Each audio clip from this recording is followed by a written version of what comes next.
Yes online सपिङमा तपाईलाई चाहिने हरेक प्रकारको ग्रोसरी सामग्रीहरू पाउन सक्नुहुनेछ। जस्तै बेकरी आइटम, किराना सामग्रीहरू, फ्रेस मिटको साथसाथै अझै थुप्रै सामग्रीहरू एकदम सुपथ मूल्यमा पाउन सक्नुहुन्छ। सामान अर्डरको लागि हाम्रो वेबसाइट रोज्नुहोस् www.lwe-smart.com। घरमै बसी बसी यो सुनौलो मौकाका लाभ उठाउनुहोस्। तपाईको एक कलमा हामी तपाईको सामान लिएर तपाईको घरमा हुनेछौँ। थप जानकारीको लागि सम्पर्क गर्नुहोस्। मोबाइल नम्बर 98 670 80 078 र 98 212 56 984।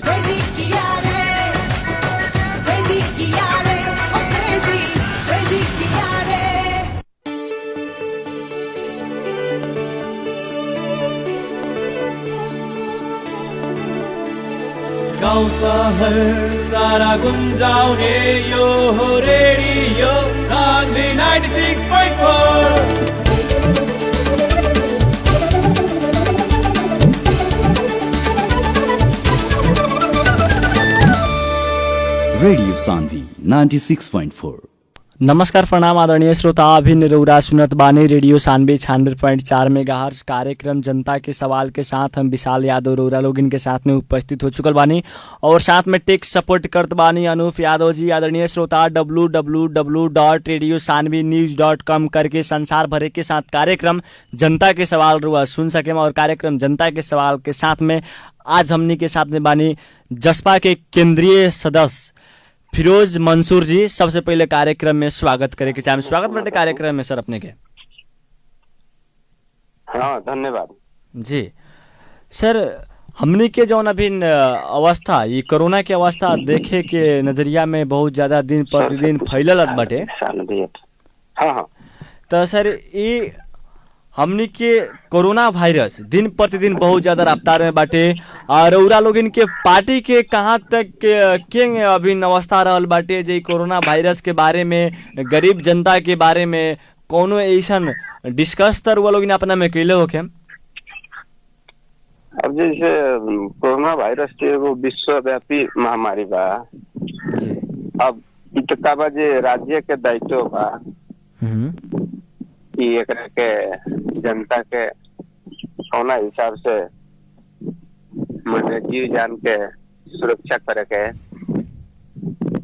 तो उसे कहा कि हमनी के जौन पार्टी के भीतर के पार्टी के जौन दायित्व बा वो प्रति तो पार्टी गंभीर बा, उसमें कोनो बात नहीं है, लेकिन जनता के जीव धन के सुरक्षा करे के दायित्व सरकार के हो, नेपाल सरकार के हो। तो उससे कहा जेकर जौन दायित्व जिम्मेवारी बा ओकरा के निर्वाह करे के पड़ी। हमनी के पार्टी भी ओकरा प्रति चिंतित बा, गंभीर बा। पार्टी नेपाल सरकार के दायित्व बाटे पूरा जनता के सेवा करे के, सुरक्षा करे के, लेकिन साथ में प्रदेश सरकार के भी तो दायित्व बाटे सर। प्रदेश सरकार के जौन ओकर संवैधानिक अधिकार, ओकर बजट के जौन व्यवस्था बा ओकरा हिसाब से प्रदेश सरकार 24 घंटा जनता के सेवा में 2 नंबर प्रदेश के जनता खातिर हमेशा लागल बा। 24 घंटा प्रदेश सरकार जनता के सेवा कर रहल बाटे। ओकर जौन ओकर अपन क्षमता बा, बजट बा, संवैधानिक अधिकार बा, ओकरा हिसाब से ही करी जी। लेकिन विभिन्न जिला के सीडीओ से मुख्यमंत्री जी बात कहनी कहनी जे पूरा शक्ति लगावे के रोकथाम करे के खातिर। हाँ। जब इतना बात वहाँ के कैले बनी तो अभी के सिचुएशन में सर रउरा विभिन्न गांव में चली, तनका दूरिये बना के चली, हमें अपने गाड़ी से रउरा के घुमाएम और विभिन्न गांव में चली सर। विभिन्न गांव के लोग के अवस्था देखी, जितना भी प्राइवेट संस्था के बैंक वाला बाटे लोग ये आके हैरान करत बाटे लोग। रउरा लोग इन किस्ता बुझेबे करी कह के पहल का बात। दूसर का बात सर, किस्ता बुझावे के खातिर बिरगज कमाए आही के पड़ी आ बिरगज जब कमाए आयम तो भीड़ भड़ाका होकबे करी, कोरोना फैलबे करी। और तीसर का बात, बिरगज आवे से पहले पुलिस लोग तिलावे पुल पर या अनेकन जगह रोक देत बानी लोग जे रउआ लोग जन आई काहे से ऊपर के आदेश बा। तो जब ऊपर के आदेश जब एंगे जारी बा ठीक बा, लॉकडाउन पूर्ण तरीका से होके के पड़ल, जनता के घर में से हिल डोल ना होके देवे के पड़ल, हम ई बात मानत बानी सर, और पूरा पब्लिक भी बात के मानत बानी। लेकिन ई बैंक के ब्याज ना माफ करावे सकत बाटे लोग, ना बैंक के बैलेंस माफ करावे सकत बाटे लोग। रहल बात सरकारी संस्था के, सरकारी बैंक के, तो सरकारी बैंक में केकर पैसा उठेला तो बड़का बड़का लोग के पैसा उठेला, और ई प्राइवेट संस्था से ही गरीब लोग पैसा निकाले नहीं। काहे से जाम सरकारी संस्था में तो गरीबावा लोग दौड़ते रह जाला, ई लोग के पैसा जल्दी ना निकले सकेला, तो बहुत लोग उठा के छोड़ देवे, या बहुत लोग प्रोसेस में रह नहीं, पता लगला 5 कट्ठा खेत बेचा गई। तो जब प्राइवेट संस्था के भी ब्याज माफ होखो या ओकर बैलेंस भी कुछ माफ होखो कह के का प्रदेश सरकार जी के दायित्व है कि ना जनता के बारे में सोचे कि आके खाली काड़ा कर दी? का बाकी प्रदेश सरकार के दायित्व हम बात कहनी है जो संविधान में जौन उल्लेखित अधिकार बा या जौन व्यवहारिक रूप से संघीय सरकार जौन अधिकार देले बा ओकरा हिसाब से प्रदेश सरकार लागल बा।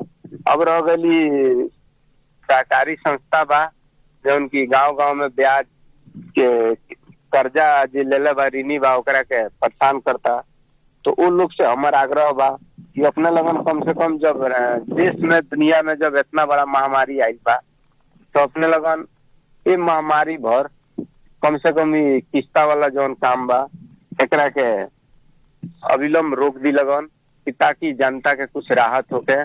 देश में जब रोजगार की स्थिति नहीं है, इतना बड़ा महामारी आई बा कोविड-19 के कोरोना वायरस, तो उससे हमारा आग्रह बा कि वहाँ लोग से जे भी सहकारी संस्था के बालो बैंक के बालो वहाँ लोग के आग्रह बा कि वहाँ लोग कम से कम एक अवधि भर एकरा के रोक देवे के, एकर जौन भी ब्याज बा ओकरा के हम नेपाल सरकार से मांग करता नहीं कि एकरा के पहल करके एकरा के खत्म करवा दो, माफ करवा दो गरीब जनता। लेकिन एगो सर रउरा भी पहल करत बानी, और मुख्यमंत्री जी भी पहल करती, और विभिन्न केंद्र लेवल के नेता रउरा भी बानी, केंद्र लेवल के नेता और लोग भी बाटे, उ लोग भी पहल करित लोग तो और ही अच्छा रहल सर।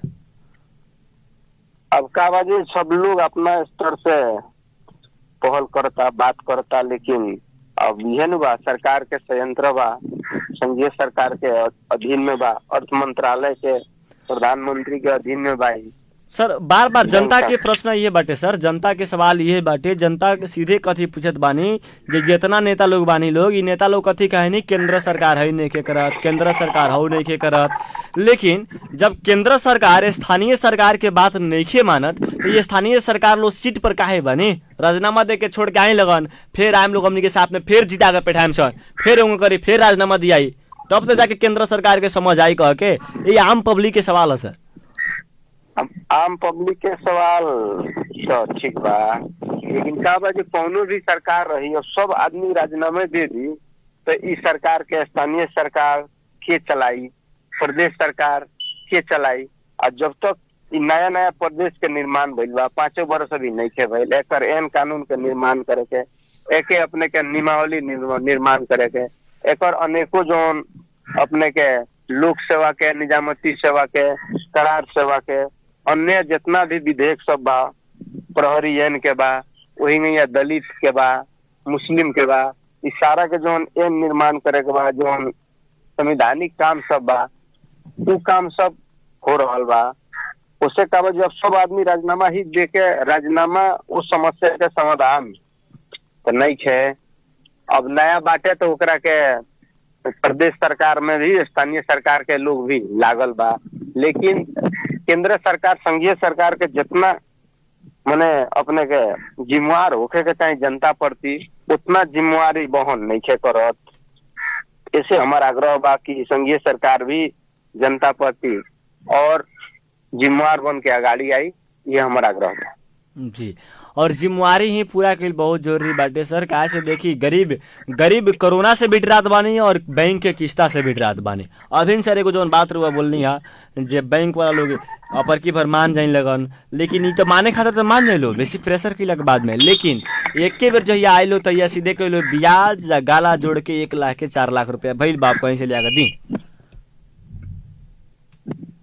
अब का बजे बैंक के जो उन लोग के अपन प्रोसेस बा तो उ तो बैंक के संबंधित जे भी प्रमुख बा उन लोग के ऊपर लेवल के ही बात बा। सरकार अगर ऊपर से निर्णय करी तो कोनो भी बैंक के सहकारी बैंक बा या जौन भी बैंक बा ओकरा लागू करे के पड़ी, माने के पड़ी, ओमे कोनो दू मत नहीं है। लेकिन बैंक के ऊपर लेवल के जौन व्यक्ति बाटे लो सर, तो उ व्यक्ति लोग से तो जनता बात करे ना जाए, उ व्यक्ति लोग से तो रउआ लोग इनके बात करे के पड़ी, चाहे ऊपर लेवल के जो भी हो, चाहे केंद्र लेवल के चाहे स्थानीय लेवल के व्यक्ति लोग से। यहाँ के मुख्यमंत्री जी बात करें, रउरा लोग इन केंद्र लेवल में तो रउरा लोग इन बात करें, या जिला लेवल में रहल व्यक्ति लोग, ई सब लोग बात कर सकत बाटे नु। आम व्यक्ति के थोड़े नंबर मिली उ लोग जे बात करी लोग, आम व्यक्ति लोग न ठीक बा। माने जेकरा भी जौन जिम्मेवारी बा उ लोग बात करता, ओकरा खातिर कोनो चिंता के बात नहीं है। प्रदेश सरकार, स्थानीय सरकार सब लागल बा। तो सर लागले रह जाम लोग की सर सफल भी होई ना बीतल समय सर देख के, बीतल समय के रुआ बैंक के देखी सर, बीतल समय के देख के लोग परेशान बानी। न तो कोई के मन ना सर जे हम जाई कोरोना वायरस में बिरग जाई, हमरा कोरोना पार्टी, कोरोना पटला के बाद ना हम भी गाँव में पटाई, हम भी मर जाई। सर मरे के शौक कोई में भइल का दुनिया में? ना वो तो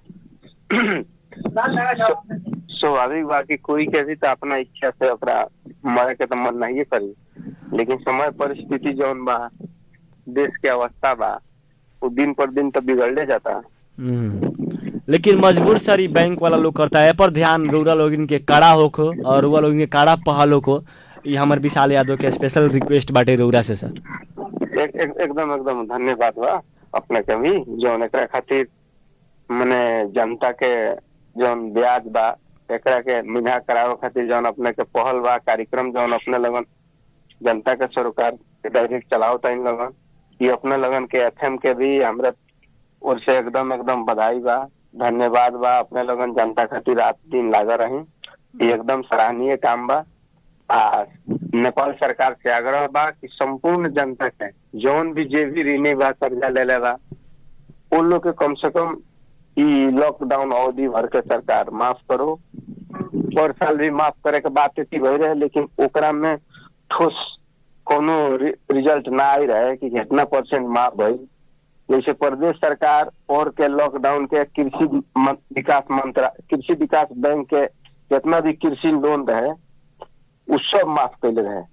5 लाख से नीचा वाला प्रदेश सरकार कृषि मंत्रालय, भूमि व्यवस्थापन तथा कृषि सहकारी मंत्रालय 5 लाख से नीचा तक ले प्रदेश में के जितना कृषि कर्जा लोग ले रहे वो सब माफ कर ले रहे। मैंने हमें वो तथ्यांक के बात बताओ था नहीं। अब वही तरह से हमारा आग्रह हुआ कि नेपाल सरकार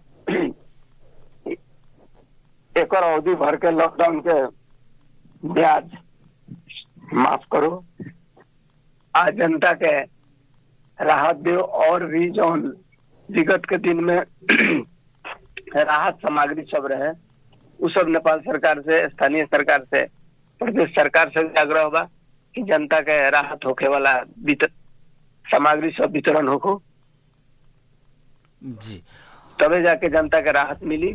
एगो तो यही मैया महामारी से कमाए के सारा चीज बंद बा, रोजगारी, उनमें गरीबी अवस्था जी।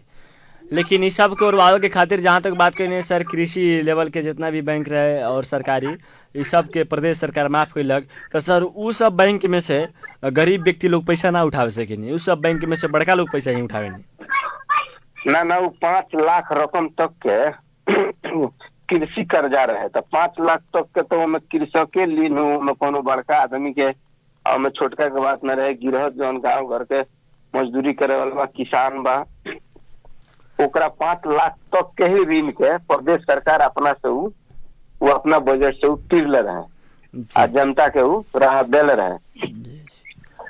लेकिन प्राइवेट बैंक में से भी बहुत ज्यादा लोग पैसा उठेले बानी सर, जितना सहकारी में से नहीं उठेले। बैंक के बाटे तो बैंक तो आखिर चलत के में सब लोग ऋण तो उठाई नहीं बा। जी जी। तो एकरा अब ओमे का बाजे, अब जौन भी संबंधित बा अपने के नेपाल सरकार और मंत्रालय के आग्रह बा कि उहे एमे ओकरे पहल सार्थक हो सकता है। वो अगर अपने के पहल करी तो कोनो बैंक, कोनो सहकारी, कोनो सरकारी बैंक, प्राइवेट बैंक, सहकारी संघ संस्था के मानही के पड़ी, ना मानला से कोनो ऊपर उपाय नहीं के। सर मधेश आंदोलन से मधेश के लोग के उपलब्धि का मिलल सर, कुछ बता सकत बानी? अब मधेश आंदोलन से मधेश के जनता के उपलब्धि तो जैसे सबसे बड़का उपलब्धि तो यहाँ संघीयता भो, यहाँ एकीकृत शासन प्रणाली रहे, लेकिन आज यहाँ प्रदेश बनल। अब प्रदेश बनल तो 7 गो प्रदेश नेपाल में भाई। अब एक प्रदेश भइला से जौन विकास एगो सत्ता जौन केंद्रीकृत रहे, ओकरा से विकास के बजट तराई में मधेश में कभी भी 14% से ज्यादा संघीय सरकार ना भेजले रहे। लेकिन प्रदेश अइला के बाद अपने देखत होगा 2-3 साल से हर जगह रोड में काम लागल बा, हर जगह नाली बनता, हर जगह ढलान होता, हर जगह स्कूल के होता, अपने के स्वास्थ्य चौकी के निर्माण होता। तो ई का बाजे जो प्रदेश भइला के बाद में मधेश आंदोलन के बाद के उपलब्धि है। मधेसी यही देश के नागरिक हो, दूसरा दर्जा के नागरिक ना हो, नेपाल के ही नागरिक हो, प्रथम दर्जा के नागरिक हो। ये आंदोलन से यही उपलब्धि भइल बा। ओकरा बाद में अपने के मधेश आंदोलन से और ई भइल बा कि जवन हुआ समावेशी भी मधेश आंदोलन के संविधान में जौन समावेशी बा, संविधान में जौन महिला के अपने के 32% के आरक्षण बा, संविधान में जौन मुस्लिम के अपने के आरक्षण बा, ये भी मधेश आंदोलन के ही देन बा। जौन दलित के आरक्षण मिलल बा, वो भी मधेश आंदोलन के ही देन है। ओकरा बाद में मुस्लिम के जो राष्ट्रीय पर्व पर छुट्टी देवे के रहे, वो भी मधेश आंदोलन के ही देन से संवैधानिक हिसाब से ओकरा के छुट्टी हुआ मिलता मुस्लिम समुदाय के। ये सब एकर उपलब्धि तो औरो बहुत बा, लेकिन ये सब उपलब्धि भी एकर बहुत बड़का बड़ा सन। आज प्रदेश में जो विकास लौकता अपने के गांव ठाव में चारों ओरिया, 3-4 बरस पहले तो कहीं ना रहे, कहीं सड़क ना रहे, कहीं पिच ढलान ना लौके।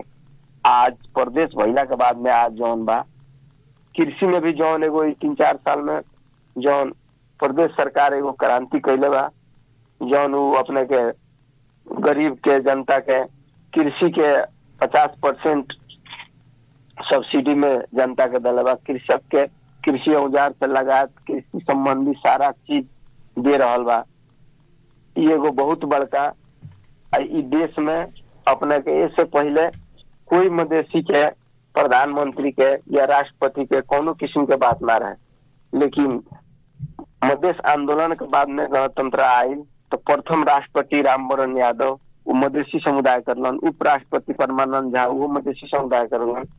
ओकरा बाद में आज के डेट में अपने के मधेश आंदोलन के उपलब्धि 2 नंबर प्रदेश के मुख्यमंत्री एगो मुस्लिम समुदाय से मोहम्मद लाल बाबू राउत गद्दी जी भइल बानी। उसे कहा कि मधेश आंदोलन के उपलब्धि आज मधेसी के प्रधानमंत्री में भी चर्चा होता, अपने के उपेंद्र यादव के होता, मोहन ठाकुर के होता। ये एगो उपलब्धि ऐसे पहले कोई के राजनीतिक रूप से जितना भी परिवर्तन भइल मधेसी खातिर कोनो ना भइल, वो सारा दूसरे समुदाय खातिर भइल। उसे बहुत उपलब्धि बा जी। और जहाँ तक बात करें सर, हमने के समाज में उपलब्धि बहुत ज़्यादा बतैनी है, और साथ में सरकारी नौकरी के बारे में भी सर विभिन्न निकाय में इंस्पेक्टर भी हमने के मधेसिया समाज के लोग बनते बानी। हाँ, आज अपने के प्रहरी में भी देखें तो इंस्पेक्टर असही लेवल के इस सारा आरक्षण के जो दिन बा, नया नया जितना लोग बा लोक सेवा निकाल के प्रदेश सरकार भी मधेश के लोक सेवा के तैयारी कर चुकल बा। प्रदेश मधेश प्रहरी के भी तैयारी हो चुकल बा। ओकरा खाली वैकेंसी निकाले के एथी बा, देरी बा। करार सेवा के भी प्रदेश सरकार निकाल दिला बा। करार सेवा में भी लोक सेवा के भी क्लास चलावे खातिर प्रदेश सरकार एकदम आगाड़ी बढ़ चुकल बा। प्रदेश सरकार जनता के सहयोग करे के खातिर अधिकतम प्रयास कर रहल बाटे। एकदम प्रदेश सरकार जनता खातिर ओकर क्षमता से जितना भी ओकरा व्ययता, ओकरा बजट से, ओकरा संवैधानिक कानूनन अधिकार से वो एकदम लागल बा। मधेश प्रहरी कह के एगो जौन संचालन में आवेला बाटे मधेश प्रहरी एगो होखो त ई कब तक चलाई सर रौरा देखे से आकि एकरा बाद में फिर चुनाव जीते में लगन तो भाई प्रदेश के मने एकर जौन विधेयक बा उ बन के तैयारी बा। अब ओकरा के खाली तुरंते अपने के एकदम जल्दी विधेयक पारित होके प्रदेश के जौन कैबिनेट बा प्रदेश सरकार के 2 नंबर के प्रदेश के तो पारित होते मात्र ओकर वैकेंसी ओकर हो जाई। आ यही प्रदेश के जनता मधेश के जनता दलित मुस्लिम महिला थारू ई सब के प्रहरी में अवसर मिली। आ जौन की हमनी के मधेश आंदोलन में जौन हमनी के मांग रहे उ सारा चीज पूरा होके के स्थिति आ रहा है जी। लेकिन बहुत लोग कहत बानी सर जे अब वोट ना अब चुनाव बहिष्कार भी कैले बहुत लोग के अनेकन जगह से आवाज सुने की मिलत बाटे सर चुनाव बहिष्कार हो सकत बाटे रुआ देखे से लागत बा का बा जे अब चुनाव बहिष्कार के बात बा तो अपने के विगत के भी देखले होखे कि कोनो ओकर परसेंट 0 पॉइंट में भी नहीं थे। अब मान ली कोई 3 करोड़ जनसंख्या नेपाल में बा 1 करोड़ समथिंग लाख वोटर बा अभी। अब ओमे मानी जे 200 लोग 100 गो 50 गो लोग बहिष्कार करता तो ओकर दुनिया के डाटागत तथ्यांक हिसाब से ओकर कौन परसेंट माने ओकर कोनो अर्थ नहीं है जी। तो उसे वो संभव नहीं है काहे कि संवैधानिक संसदीय व्यवस्था में संविधान के अधिकार के हिसाब से अपने के जनता के बीच में जाए के परी चुनाव में जाए के परी चुनाव लड़े के परी कोई जीती हारी प्रक्रिया रही तब लोकतंत्र संघीयता गणतंत्र बाँचा रही तबे जाके संविधान के रक्षा हुई तबे जाके विकास हुई अधिकार मिली तबे जाके सब चीज संभव हुआ। अब चुनावे में ना जाए अब बहिष्कार करें तो उससे तो कोनो समस्या का समाधान ना हुई बहिष्कार तो समस्या का समाधान ना हो जी। लेकिन विभिन्न जगह से आवाज उठत बाटे सर वही से कहने के बेर रौरा लोगिन से भी पिछला से रौरा लोगिन के आवाज बहुत लोग सुनत बानी और रौरा लोगिन के आवाज में रौरा लोगिन के पार्टीगत राय और रौरा लोगिन के व्यक्तिगत राय का बाटे चुनाव बहिष्कार के प्रति ना हमने के एकदम लोकतंत्र में विश्वास करे वाला संघीयता में गणतंत्र में विश्वास करे वाला पार्टी एकरा खातिर उ संघर्ष करके आइल बा। आ एकदम चुनावी प्रक्रिया में लोकतंत्र जिंदा रहे खातिर प्रजातंत्र के जिंदा रहे खातिर गणतंत्र संघीयता के जिंदा रहे खातिर चुनाव जरूरी बा। चुनाव ना हुई तो क्या जिंदा रहे जौना देश में दुनिया में चुनाव ना होला वहाँ लोके तंत्र ना रहेला तानाशाही व्यवस्था रहेला राजतंत्र रहेला वहाँ तो प्रजातंत्र लोकतंत्र संघीयता गणतंत्र तो ना रही अगर वहाँ चुनाव ना होके तो जी। लेकिन आगामी दिन में जो एगो मधेश प्रहरी के वैकेंसी आवेला बाटे सर और एगो मधेश प्रहरी हमनी के समाज में एगो रहम लोग कह के और वहाँ मधेसी बाची के खाली नौकरी मिली कह के एगो मधेश प्रहरी में तो सर ये बताई जे ई मधेश प्रहरी जौन आवेला बा तो ई आवेला चुनाव फिर चुनाव जीते में लगन तब आई या कि अपर के जीतल बा नहीं मिले देखिए चुनाव जीते के ना जीते के लोकतांत्रिक प्रक्रिया है केहू जीती केहू हारी लेकिन ई अभी तुरंते आई अभी तो उनमें तो अपने 1 साल से ज्यादा टाइम बाकी बा तो चुनाव से कोनो बात नहीं है।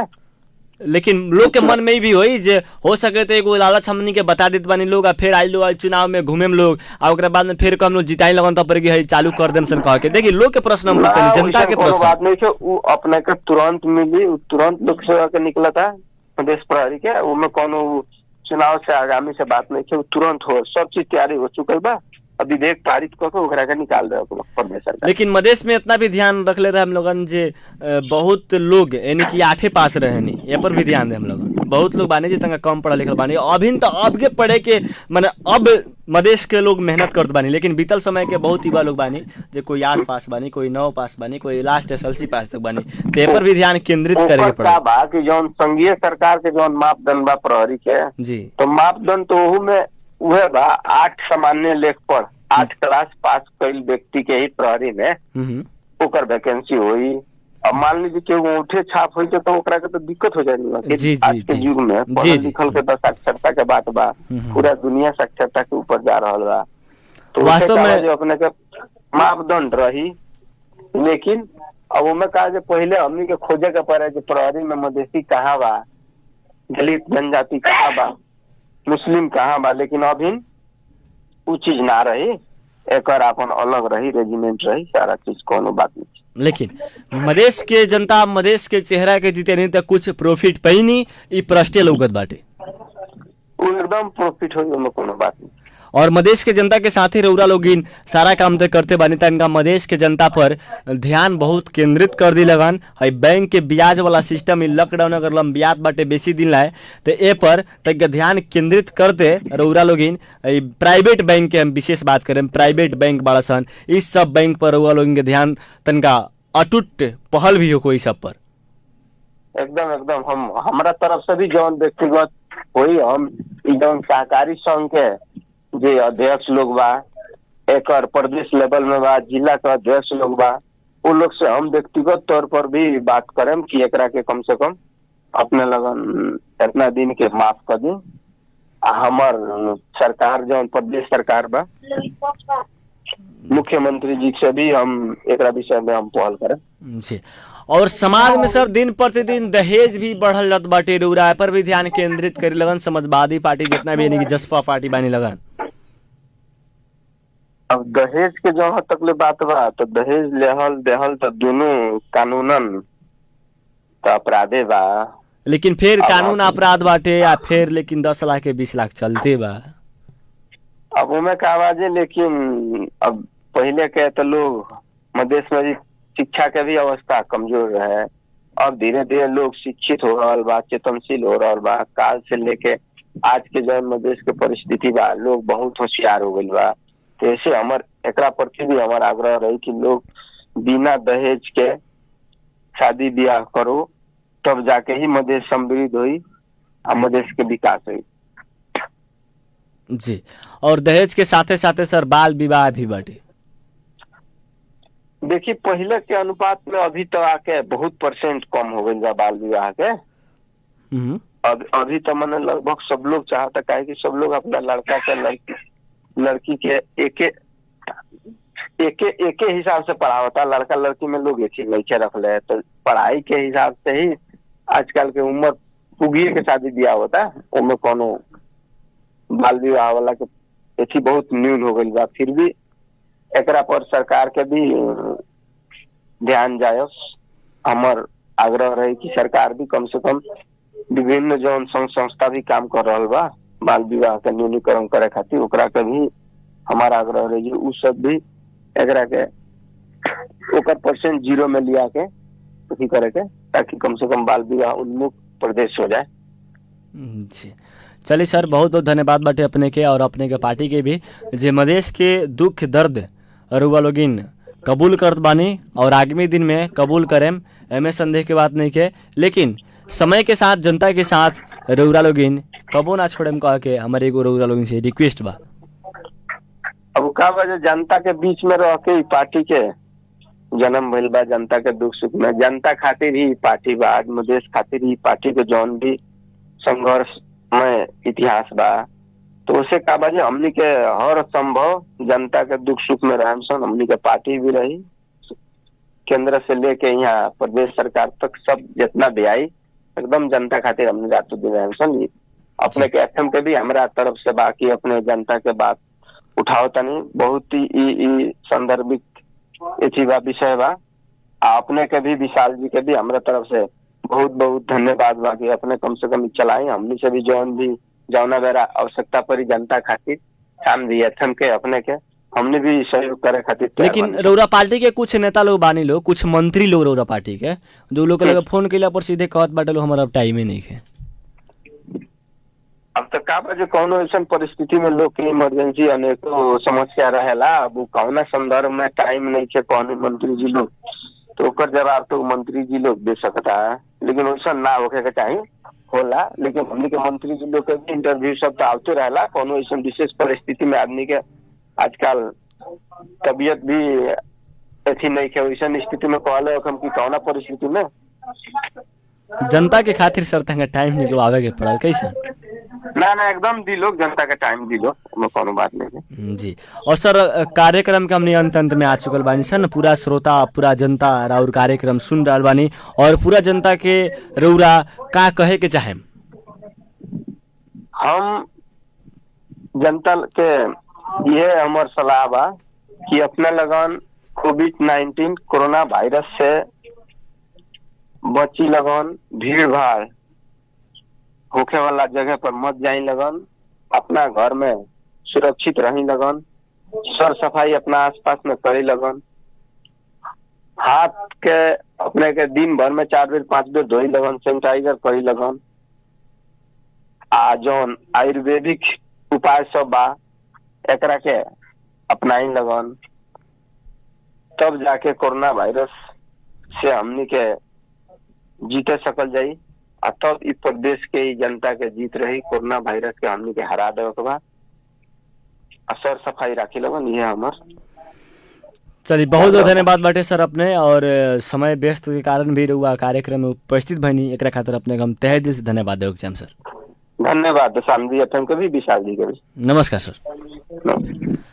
आदरणीय श्रोता, कार्यक्रम रौरा लोगिन सुन के साथ देने और साथ में टेक सपोर्ट करके साथ देने अनूप यादव जी, रौरा लोगिन के तहे दिल से धन्यवाद देते। कार्यक्रम जनता के सवाल से हम छूटे के चाहें, सुनत रहे रेडियो सानवी 96.4 मेगाहर्ट्ज। नमस्कार, प्रणाम।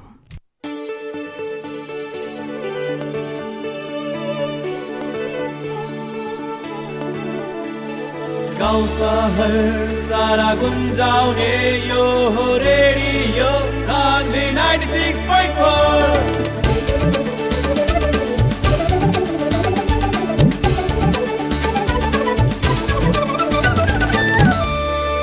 Radio Sandhi 96.4